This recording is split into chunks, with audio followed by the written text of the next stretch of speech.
여러분들이 물리를 선택하지 않고서는 사실 공대를 지원을 했을 때 서류 통과 자체가 어려울 가능성이 높습니다. 즉 이렇게 이수의 어떤 과정의 필수적인 과목들을 선택하지 않음으로 인해서 본의 아니게 서류 자체를 아예 넘기지 못할 수도 있기 때문에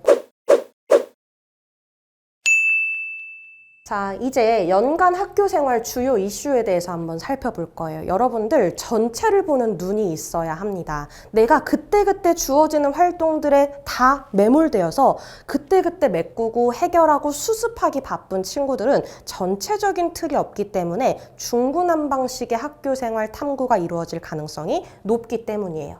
자, 우선 여러분들 입학했을 때의 시점을 한번 되돌려 볼게요. 자, 3월달 그리고 이제 고2 같은 경우도 새 학기가 시작되는 3월달을 한번 보시면 3월에는 보통 자율활동 영역에서 제일 먼저 출발하는 게 임원 선출입니다. 자, 학급에서 뭐 반장, 부반장, 학급 회장, 부회장을 선출을 하게 되는데 이제 이 역할을 내가 해야 될까 말아야 될까 이런 고민을 많이 하죠. 당연히 리더십은 모든 대학에서도 사실은 좋아할 수 있는 그런 역할 수행이라고 볼 수는 있습니다. 하지만 리더십을 증명하기 위해서 꼭 학급 임원 등 어떤 리더의 역할을 맡아야 되느냐라고 얘기하자면 사실 꼭 그렇지는 않습니다.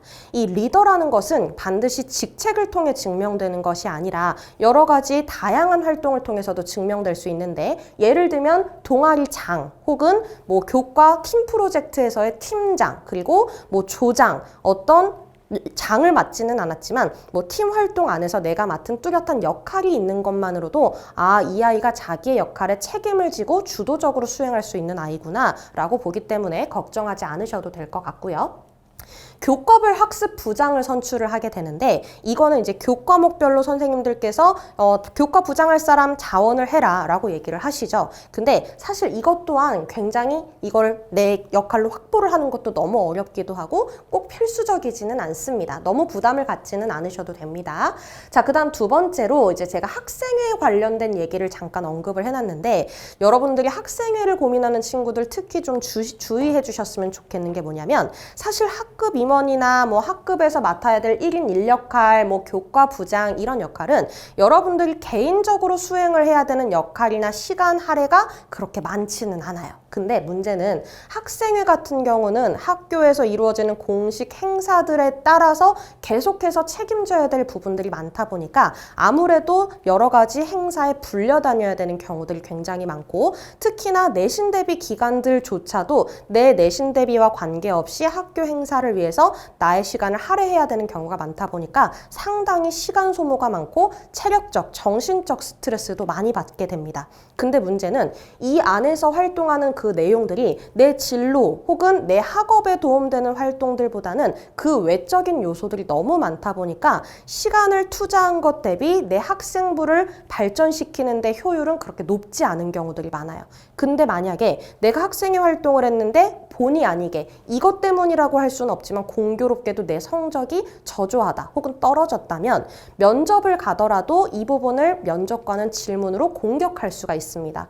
이럴 시간에 공부하는 게 낫지 않았겠니? 라고 얘기할 수도 있는 거죠. 따라서 이 학생회 활동을 하는 경우는 내가 내 본분 공부, 진로에 대한 설계가 충분하게 다 이루어졌는데 추가적으로 여력이 된다면 저는 이 활동까지 했을 때 시너지 효과를 기대할 수 있다라고 말씀을 드립니다.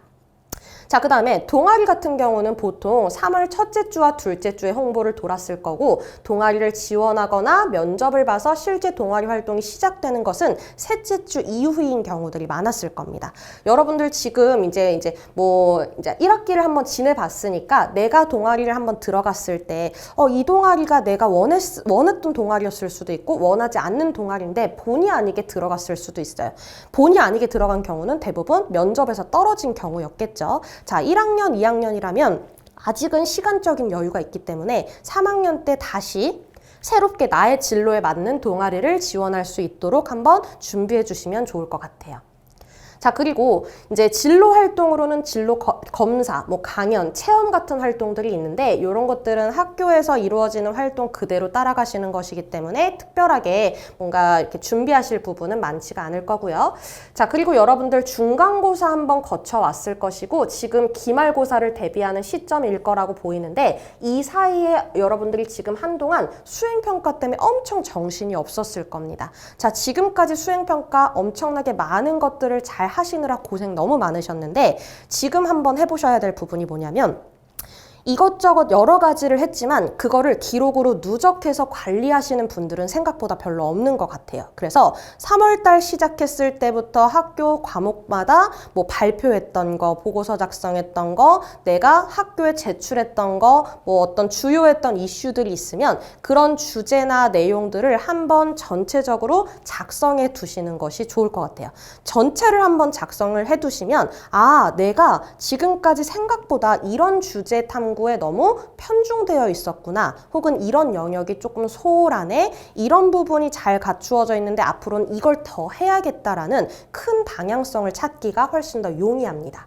자, 그리고 여러분들 지금 이미 1차 조사는 어느 정도 끝나셨을 텐데 1학년들은 2학년, 2학년들은 3학년 때 선택 과목을 조사하는 시기가 있었을 거예요.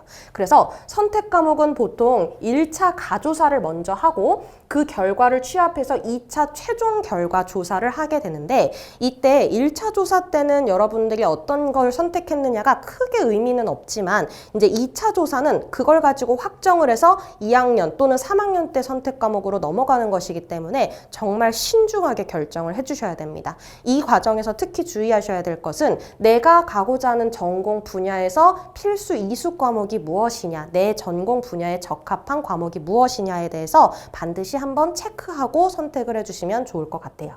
자, 그럼 이제 여러 가지 고민을 하시는 게 뭐냐면 대표적으로 나는 공대를 가고 싶은데 물리가 좀 약해요. 근데 저 물리를 꼭 선택해야 될까요? 라고 얘기를 합니다. 자, 일단 공학 계열의 가장 필수적인 핵심 교과목은 물리이기 때문에 여러분들이 물리를 선택하지 않고서는 사실 공대를 지원을 했을 때 서류 통과 자체가 어려울 가능성이 높습니다. 즉 이렇게 이수의 어떤 과정의 필수적인 과목들을 선택하지 않음으로 인해서 본의 아니게 서류 자체를 아예 넘기지 못할 수도 있기 때문에 꼭 주의하셔야 될 것 같고요. 자, 그리고 기말고사를 거치고 나면 여름방학을 하기 전 그 사이 한 2주, 3주 정도가 남는데 그 사이에 선생님들께서 1학기 학생부를 작성하시는 시점이 있을 겁니다. 자, 이거는 선생님들마다의 재량이기 때문에 1학기 부분이 완료됐으니 한번 검토해봐라 라고 주시는 경우도 있을 것이고 1학기 부분은 일단은 내가 알아서 써놓을 테니 나중에 학년 말에 한꺼번에 확인을 하자라고 얘기하실 수도 있어요. 그래서 선생님들의 공지에 따라서 자기의 학생부에 기재된 양식 내용을 한번 점검할 수 있는 시기가 언제인지를 꼭 정확하게 확인해 두시면 좋을 것 같습니다. 자, 그 다음에 여름방학이 끝나고 9월 달에 이제 다시 2학기가 시작되는데 비슷하게 활동이 될 것이고 가장 중요한 것은 12월부터 2월 사이에 이루어지는 전반적인 학생부 작성 부분이라고 보시면 될 것 같아요. 자, 이 부분은 주로 기말고사가 끝나자마자 집중적으로 이루어지는 검토 시기인 건데 이때는 비교과 활동으로 이루어졌던 창의적 체험 활동 그리고 교과 학습 발달 상황 모든 부분을 총점검하시는 시기가 됩니다. 근데 공식적인 학생부 마감은 2월 말로 되어 있지만 각 담당 선생님들마다의 재량이라고 말씀을 드렸기 때문에 어떤 선생님들은 나는 학기가 끝나는 이제 방학을 하기 전에 무조건 끝낼 거야 하시는 분들도 있고 어떤 분들은 1월 달하고 2월 달까지 여유가 있으니까 너희들이 방학 중에 선생님한테 뭐 구글 폼을 통해서 보내라 혹은 톡으로 보내라 하시는 경우들이 있을 거예요. 그래서 그 기한은 정확하게 지키셔야 되고 만약에 2월 말에 공식적으로 학생부가 마감이 되었다. 그러면 그 다음 학년으로 넘어간 상태에서 다시 보니까 저 1학년 때 혹은 2학년 때 학생부에 오류가 있어요 라고 얘기를 하더라도 수정은 불가하다라고 보시면 됩니다. 자, 그리고 이 각각의 영역들마다 조금 오해하는 부분들이 너무 많아서 하나씩 좀 짚어볼 건데요. 교과 성적에 대해서 어떻게 반영을 하느냐. 자, 교과 성적은 공식적으로 수치화를 해서 정량적으로, 기계적으로만 평가를 하지는 않습니다. 보통 정량 평가만 이루어지는 경우는 교과 전형이라고 보면 되실 것 같고, 종합 전형 같은 경우는 우리 학교의 수강자 수, 원점수, 평균, 표준 편차, 전체적인 변화나 과목 특성까지를 종합적으로 살펴보게 되어 있습니다. 그래서 예를 들어서 저는 제가 지금 다니는 고등학교가 우리 학교의 수강자 수가 너무 적어서 등급이 안 나오는데 어떡하죠? 그 부분도 괜찮습니다. 만약에 내가 등급이 이 학교의 합격자 평균보다 낮다 하더라도 우리 학교의 인원수가 너무 적어서 상위의 등급을 확보할 수 있는 그런 여력이 좀 충분하지 않았을 수도 있다는 것 또한 고려해주는 게 학생부 종합전형이기 때문이죠.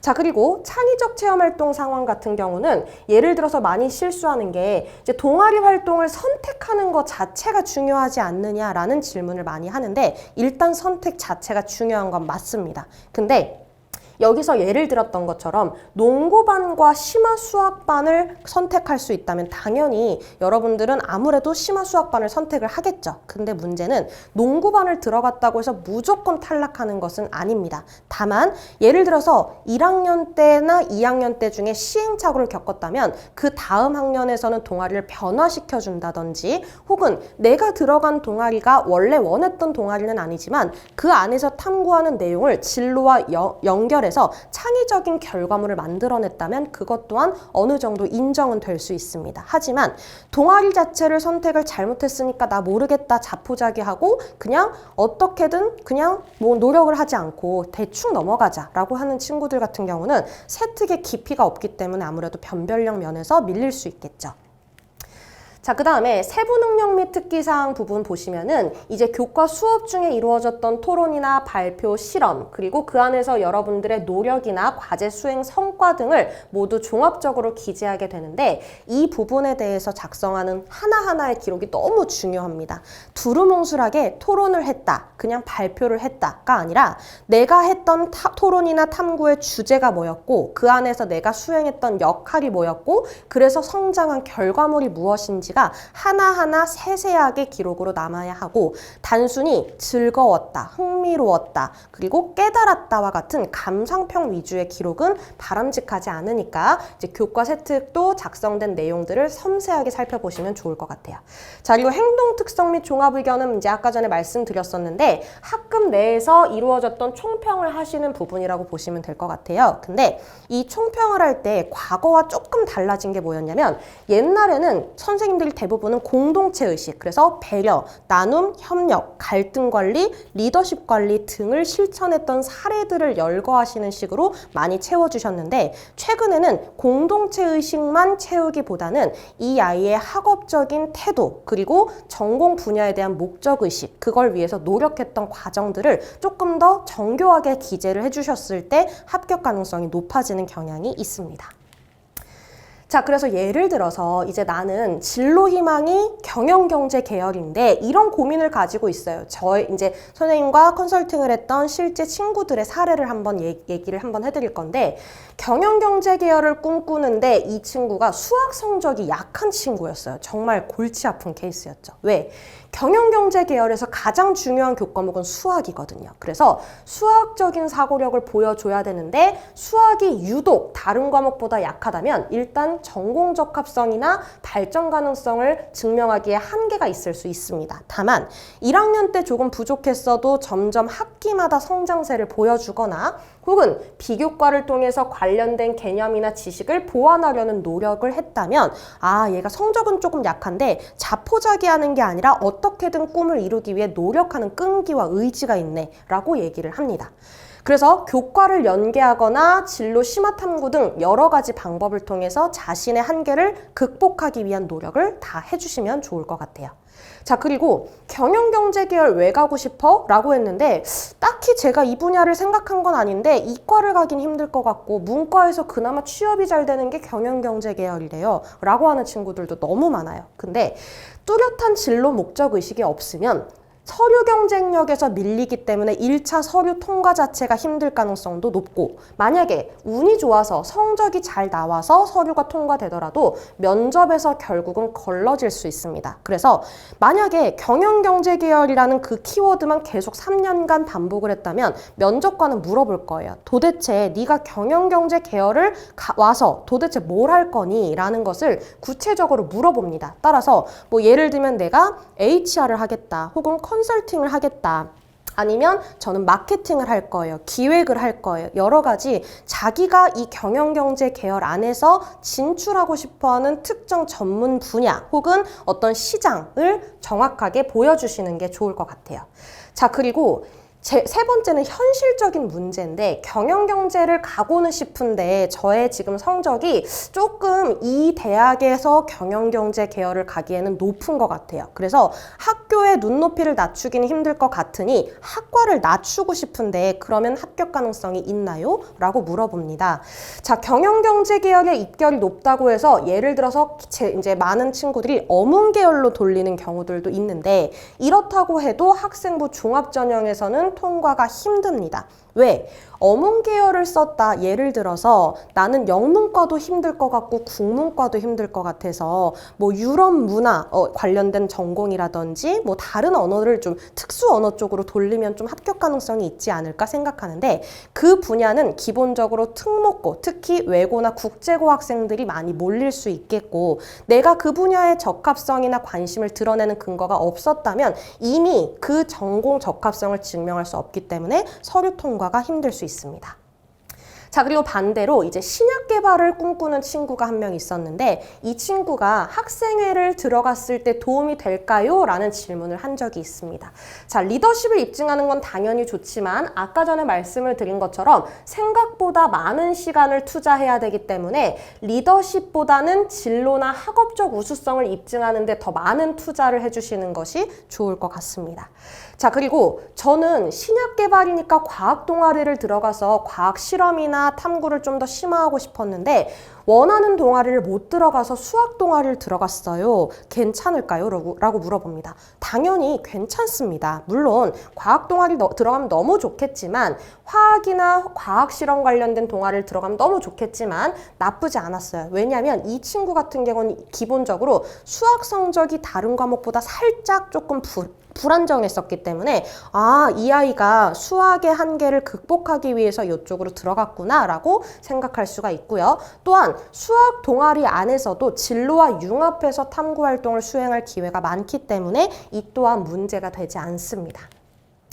자, 그래서 종합적으로 얘기하자면 일단 국어, 수학, 영어, 탐구와 같은 여러분들이 얘기하는 주요 교과의 학업적 탁월성을 입증해 주시면 제일 좋습니다. 다만 그 외 과목들과의 편차가 두드러지면 합격이 어려워지기 때문에 다른 기타 과목이라고 해서 소홀히 하지 않고 균형을 최대한 이루어 주시면 좋을 것 같아요.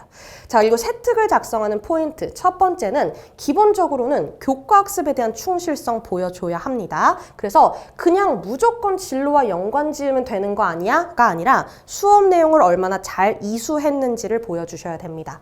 자, 그 다음에 교과학습을 심화 확장할 수 있도록 독서, 토론, 실험, 설문조사, 보고서 작성, 카드뉴스 제작 등 다양한 활동성을 보여주시면 좋을 것 같고요. 활동을 연계해서 1학년에서 2학년으로, 2학년에서 3학년으로 연계를 한다든지 교과 간의 융합을 통해서 조금 더 심화성을 보여주시면 좋을 것 같아요. 또한 고교학점제 도입이 되고 나서 특히 주의하셔야 될 것은 단순히 학년 단위의 성장이 아니라 학기별 성장까지도 세부적으로 이루어 주시는 것이 필요하다고 보시면 되겠습니다. 자, 그래서 수업을 통해서 배운 내용 중에서 자신에게 의미 있는 탐구와 학습을 먼저 선별하시면 좋을 것 같아요. 모든 수업 내용을 다 기록하는 게 중요한 게 아니라 자신에게 의미 있는 부분, 예를 들면 심화 문제를 풀었다든지 친구들과의 협력을 통해 발전을 이루었다든지 보조자료를 추가로 탐색해서 성장을 했다든지와 같은 활동들이 있으면 너무 좋을 것 같고요. 두 번째로 자신의 진로나 학업적인 성장을 증명할 수 있는 기록을 남겨주시면 좋습니다. 예를 들면 탐구 보고서나 독후감, 감상문 등 꼭 산출물을 바탕으로 세특을 기재해달라고 말씀을 드리는 게 좋을 것 같고요. 또 선생님들에 따라서는 학기 말이나 학년 말 단위로 자기평가서라는 것을 작성을 하도록 유도하시는 경우들이 있습니다. 최근에는 조금 많이 줄어들었기는 한데 자기평가서라는 것은 선생님들마다 양식이 다양하게 구성이 되어 있고 이제 이 아이가 이 수업에서 어떤 활동에 가장 의미 있게 참여했었는지에 대해서 확인하기 위한 기초 자료고 이걸 바탕으로 학생부를 작성을 하시기 때문에 그 작성해라 라고 하는 서류 하나하나를 조금 더 섬세하게 케어를 해주시면 좋을 것 같아요.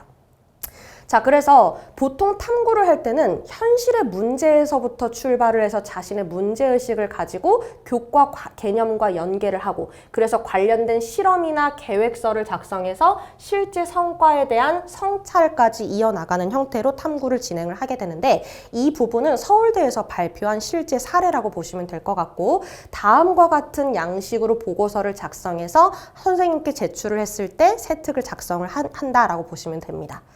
또 다른 사례 같은 경우도 이제 하나의 질문에 대해서 다양한 접근을 통해서 성찰의 결과를 내는 형태라고 보시면 되는데 이렇게 양식으로 PPT 발표를 해야 되는 경우들이 생길 수 있습니다. 자, 일단 물론 이런 발표 자료나 보고서 자체의 퀄리티가 높으면 너무 좋겠지만 사실 현실적으로 얘기하자면 학생부에는 교과마다 500자를 쓸 수 있다고 얘기했고 이 500자 안에 하나의 탐구를 전부 다 쓰는 것이 아니라 1년간 이루어졌던 여러 가지 활동을 다 써야 되다 보니까 실제로 이런 탐구를 했던 결과물에 대해서는 많이 써봤자 2문장에서 4문장 정도 내외가 돼요. 그러니 이 보고서의 양을 늘리거나 너무 오랜 시간을 투자하는 것보다는 모든 수행평가를 균형 있게 관리할 수 있는 시간 조절을 해주시면 좋겠습니다. 자, 그래서 좋은 학생부의 예를 제가 하나 보여드릴 건데 이 기록을 보시면 어떤 전공을 목표로 하는 친구인지가 직관적으로 보일 겁니다. 예를 들면 경제 관련 기사를 분석했고 소득 불평등을 주제로 보도한 경우가 많다는 것을 인식했고 경제 불평등은 피할 수 없는지에 대한 문제의식을 가진 보고서를 작성했다. 특히 기능론과 갈등론적 관점에서 분석했었다라는 얘기가 나오는데 이 마지막에 뭐 경제 이론을 읽고 이제 도서를 읽고 했던 탐구까지 보이죠. 자, 이걸 보자마자 뭐라고 얘기할 수 있을까요? 여러분들 딱 봐도 아, 이 친구는 경제학과 혹은 경영학과를 생각하는 친구겠구나 라는 추정이 가능한데요. 특히나 이 세특이 인상적이었던 건 뭐냐면 중간에 기능론과 갈등론적 관점에서 분석했다라는 얘기가 사회와 문화 교과서에서 다루는 교과 개념이었다는 것을 아실 수 있습니다. 결국 내가 가진 그 관심 주제에 대한 문제의식을 교과학습과 얼마나 창의적이고 융합적으로 접근을 했느냐가 중요하다고 보시면 될 것 같고요. 그 밖에 근로권 침해 그리고 뭐 인권 교육 의무화 이런 식으로 여러 가지 정책을 제안하거나 주제 탐구에 대해서 독서를 융합하거나 여러 가지 방법을 통해서 진로를 뒷받침할 수 있게 세특을 작성해 주시면 좋겠습니다. 자, 그래서 마지막 총정리를 한번 해보자면 시기별 입시 전략을 한번 볼게요. 여러분들 1학년이라고 한다면 먼저 내신 대비를 최우선순위로 두시면 좋을 것 같습니다.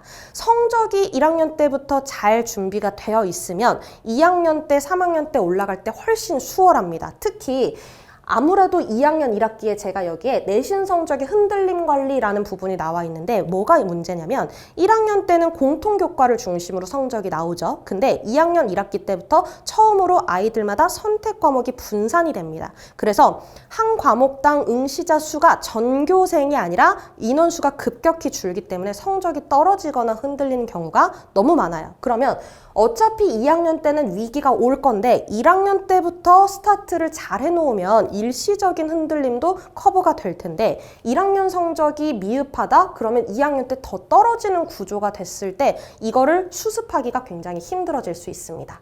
자, 그래서 내신 대비를 잘 해주시고 진로에 대한 설계, 적어도 1학년 끝나기 전까지는 진로 방향을 어느 정도 잡아주시는 게 좋을 것 같고요. 학생부의 기초를 다져주신 다음에 2학년 때 성적이 흔들리지 않도록 잡아둔 상태로 조금 더 심화된 진로 설계를 해주시면 됩니다.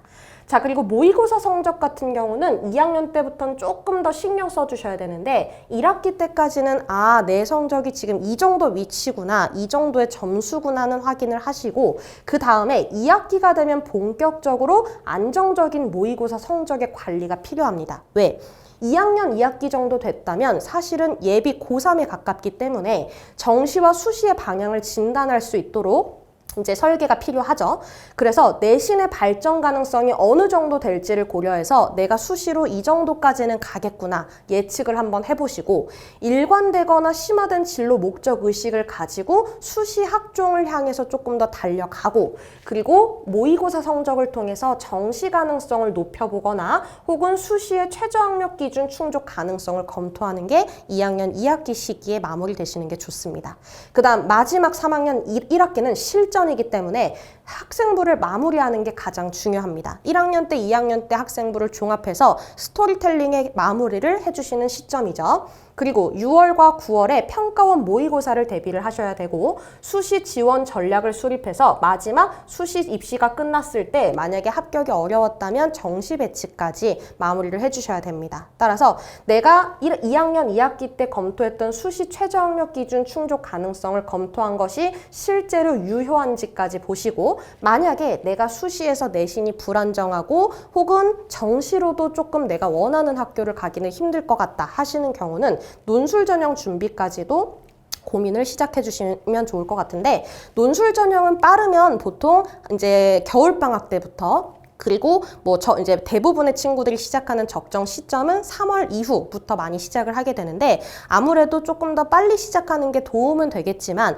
이 논술 전형 준비로 인해서 학생부 마무리라든지 정시에 대한 그런 대비가 흔들릴 수 있기 때문에 그런 전체적인 균형을 잘 맞춰주시면 좋을 것 같습니다. 자, 그래서 조금 빠르게 전체적인 학년에 대한 로드맵을 한번 설계를 해드렸는데, 여러분들이 혼자서 준비를 하시기에도 충분히 많은 정보는 제공이 되었다고 생각은 합니다. 다만 내가 이해는 했으나 실천력이 조금 약하다, 그래서 내가 혼자서 이거를 어떻게 구체화해야 될지는 어려워요 라고 하는 친구들은 뭔가 컨설팅을 통해서라든지 어떤 학급이나 이제 주변의 선생님들을 통해서 자문을 구해가면서 하나씩 실행해 나가시면 좋을 것 같고, 만약에 고민이 되시는 부분이 있다고 한다면 추가적인 질의응답을 통해서도 여러분들 해소를 해드릴 테니까 언제든지 찾아주시면 좋을 것 같습니다. 자, 이상 오늘 설명에 마무리하도록 하겠습니다. 고생하셨습니다.